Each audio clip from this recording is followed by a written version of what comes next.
Maintenant, on va passer à donner les relations de Clapeyron pour la chaleur. Euh, la chaleur est changée par un gaz avec l'extérieur. En fait, la chaleur, c'est une grandeur qui est toujours déduite.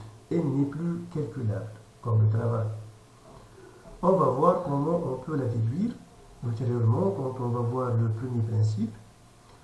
En fait, Clapeyron, il a proposé des relations à partir des expériences qui ont été faites. Et après des résultats, il a prouvé expérimentalement que la variation de la chaleur au bout d'une transformation élémentaire est égale à CVDT plus LDV, où elle peut varier grâce à la variation de la température et de la pression, et elle vérifie lors d'une transformation élémentaire, delta Q est égal à CP dt plus H fois dP. Quand vous voyez ici que la chaleur, c'est comme le travail, n'est plus une fonction d'état. Sa différentielle n'est pas tout à fait exacte. CV et CP, ce sont les capacités calorifiques à volume et à pression constante.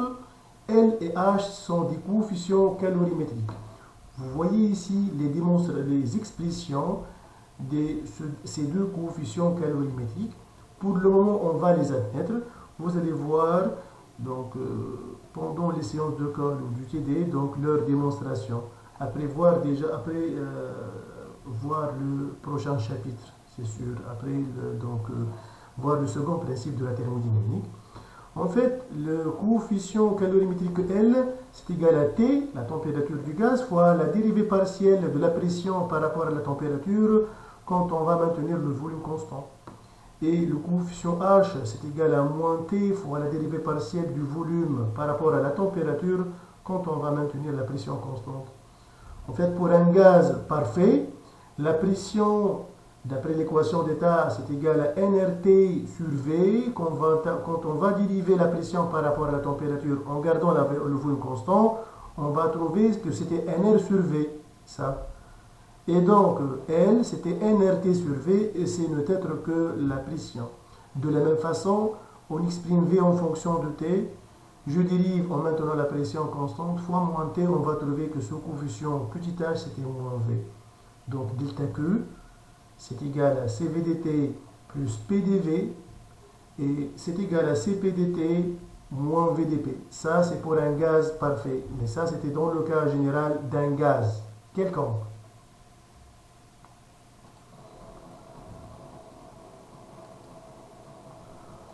On va passer maintenant à étudier les différents types de parois. Comme vous voyez sur ce schéma-là, on a un système thermodynamique, un gaz formé par des atomes ou des molécules.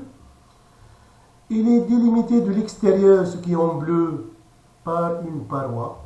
Ça, c'était la paroi. Le système plus l'extérieur constitue l'univers. En fait, l'échange de chaleur ou de travail s'effectue à travers cette paroi. Donc, on va voir les différents types de parois. On trouve en fait des parois qui sont perméables.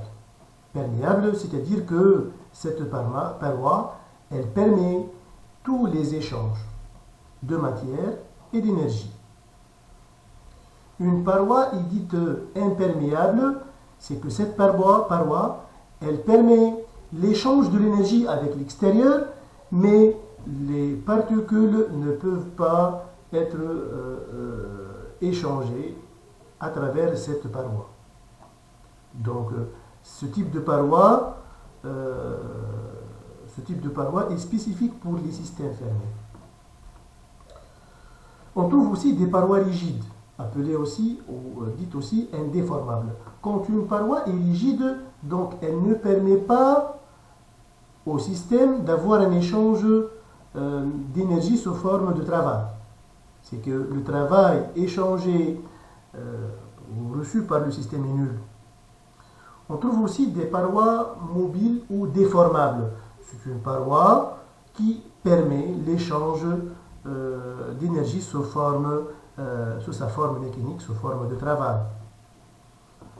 Il y a d'autres parois qui sont dites adiabatiques ou calorifugées. Une paroi est adiabatique, c'est une paroi qui ne permet pas l'échange de la chaleur avec l'extérieur. Donc la chaleur échangée avec l'extérieur, zéro. On trouve des parois diathermes. C'est une paroi qui permet l'échange thermique, l'échange de chaleur. Alors, on va passer à la partie la plus importante dans ce chapitre, là où on va tout d'abord commencer par énoncer le premier principe et ensuite on va l'appliquer pour surtout les gaz. L'énoncé du premier principe. En fait, pour un système thermodynamique fermé, qui n'échange que de l'énergie avec l'extérieur et qui est immobile, donc il est macroscopique comme au repos, par rapport au référentiel d'étude, c'était le référentiel de laboratoire. Si ce système thermodynamique subit une transformation, durant laquelle l'énergie interne de ce gaz, qui est définie comme une fonction d'état extensive et conservative, elle va varier de delta U, qui est égal à l'énergie interne à l'état final moins l'énergie interne à l'état initial. Elle va vérifier ce principe-là qui dit que la variation de l'énergie interne du gaz ou du système, c'est égal au travail reçu plus la chaleur Q échangée. La variation, c'est égal au travail reçu plus la chaleur Q échangée. Donc, durant une transformation élémentaire, dU est égal à le travail élémentaire plus la quantité de chaleur échangée. Quand vous voyez l'énergie interne c'est une fonction d'état, alors sa différentielle est totale exacte. Comme vous voyez ici, on écrit dU, ce n'est pas delta U comme le travail et la chaleur. Pour un gaz qui va subir une transformation quasi statique, dU est égal à moins PDV plus delta Q. Dans le cas général, dU c'était moins P extérieur fois dV. Dans les deux cas, c'est le cas d'une transformation quasi statique ou le cas général, lors d'une transformation isochore, dV est égal à 0, et donc on trouve que dU est égal à delta Q. Et donc on peut voir que la chaleur échangée à volume constant n'est autre que la variation de l'énergie interne. C'est un résultat qu'il faut retenir. C'est que si la transformation est isochore, la chaleur échangée, c'est la variation de l'énergie interne. On va passer maintenant à une loi très importante, très applicable. C'était la première loi de Joule. En fait, cette loi est applicable que pour un gaz parfait. En fait, pour un gaz parfait, la variation de l'énergie interne vérifie la première loi de Joule suivante. Le point dU est égal à CV fois dt. Avec CV, c'était la capacité thermique à volume constant. Et donc, la variation de l'énergie interne, c'est égal à CV fois delta T. Pour un gaz parfait, n'oublions pas le fait que la capacité calorifique à volume constant, c'est égal à NRT, NR sur gamma moins 1. Avec gamma, c'était le coefficient de Laplace. Donc ici, en fait, c'est une démonstration de cette loi. D'après le premier principe, on a dU est égal au travail reçu plus la chaleur Q échangée, où le travail c'est égal à moins PDV quand la transformation est quasi statique. C'est vrai que c'est une démonstration dans le cas d'une transformation quasi statique.